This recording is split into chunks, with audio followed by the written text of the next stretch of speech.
ఆంధ్రులు అనేక ఇబ్బందులు ఎదుర్కొన్నారు. ముందల మనందరం మెడ్రాస్ స్టేట్లో మెడ్రాస్ రాజధానిగా ఎన్నో ప్రాసెస్ ఇస్తారు. దాని తర్వాత పొట్టి శ్రీరాములు గారు చేసిన 58 రోజుల దీక్ష ప్రాణత్యాగం వల్ల భాష ప్రయుక్త రాష్ట్రాలు ఏర్పడినాయి. దాంట్లో ఆంధ్ర రాష్ట్రం ఏర్పడింది. కర్నూలు రాజధానిగా ఏర్పడటం జరిగింది. 3 సంవత్సరాల తర్వాత ఒక ఒప్పందం వల్ల తెలంగాణని ఆంధ్ర రాష్ట్రాన్ని మళ్ళీ కలిపి హైదరాబాద్ రాజధానిగా చేసుకుంటాం జరిగింది.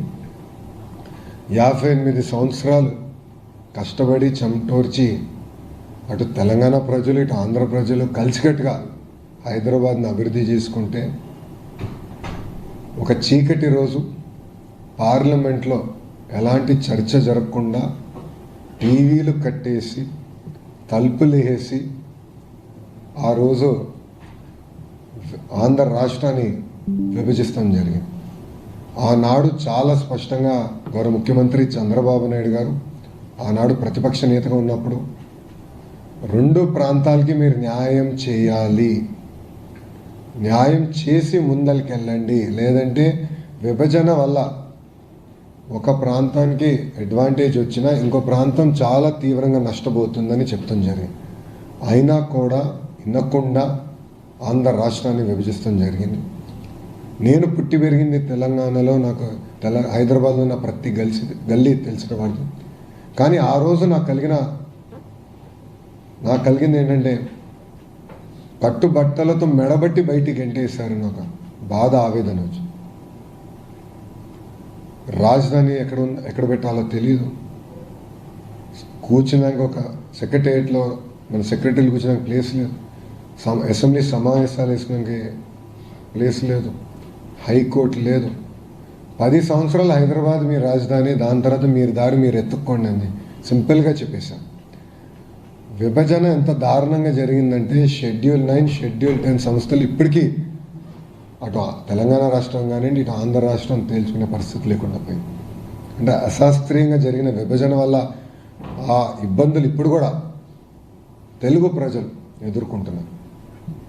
మీ అందరు తెలుసు, ఆనాడు హైదరాబాద్లో ఉన్న శాసనసభలో ఆంధ్రప్రదేశ్ మన అసెంబ్లీ మీటింగ్ జరిగింది. దాంట్లో చాలా స్పష్టంగా గౌరవ ముఖ్యమంత్రి గారు అటు ఉత్తరాంధ్రకి ఇటు రాయలసీమకి సమదూరంగా రాజధాని ఉండాలి, ఆ రాజధాని అమరావతి అని ఆనాడు ఆయన ప్రకటించారు. అది ప్రకటించేటప్పుడు చాలా స్పష్టంగా అభివృద్ధి వికేంద్రీకరణ మేము చేసి చూపిస్తామని కూడా చెప్తాం జరిగింది. దాంట్లో భాగంగా రైతులు ముందరికి వచ్చారు. గౌరవ ప్రధానమంత్రి గారు స్వయంగా వచ్చి అమరావతి పనులకు శంకుస్థాపన చేస్తాం జరిగింది.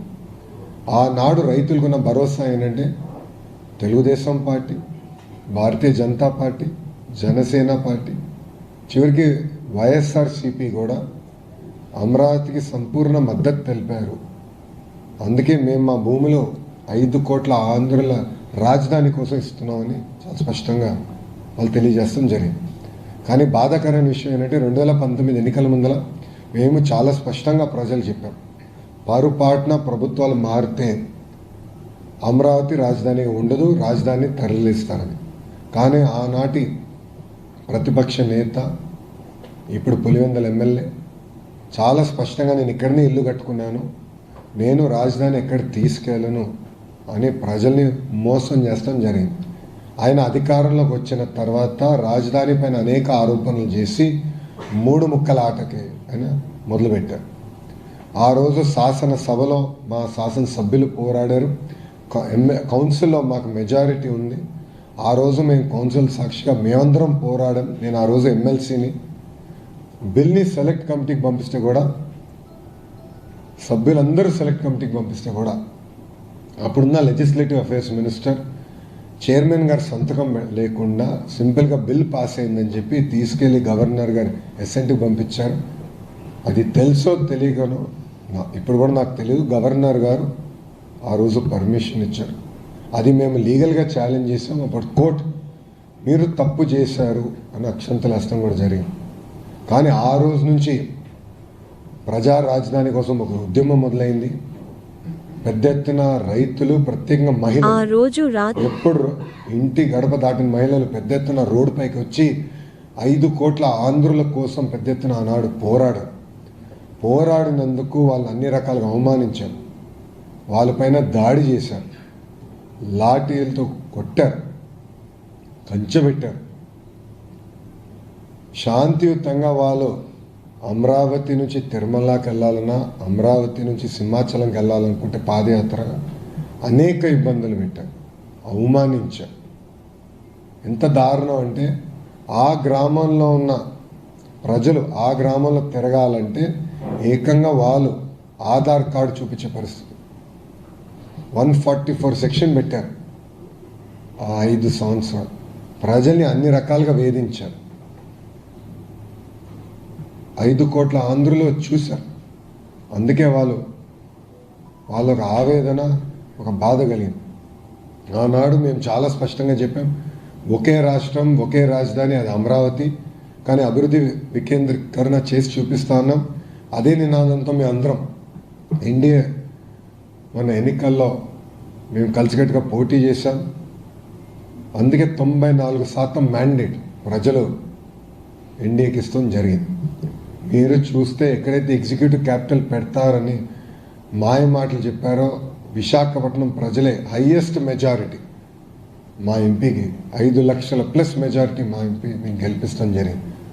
సో అటు విశాఖపట్నం, శ్రీకాకుళం, విజయనగరం, విశాఖపట్నం కానివ్వండి, లేదా హిందూపూర్, అనంతపూర్, చిత్తూరు కానివ్వండి, అందరూ కూడా మేము అమరావతితో ఉన్నాం, ఒకే రాష్ట్రం, ఒకే రాజధాని, ఇప్పటికీ చాలా నష్టపోయాం, అమరావతి మా రాజధానిని తెలుగు ప్రజలు చెప్తాం జరిగింది.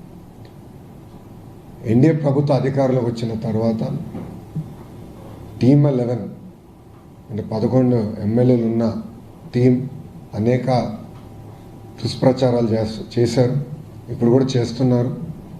మళ్ళీ అధికారంలోకి వస్తే, పొరపాటున వస్తే 3 రాజధానులు చేస్తామని ఇప్పుడు కూడా వాళ్ళు చెప్తాం జరిగింది.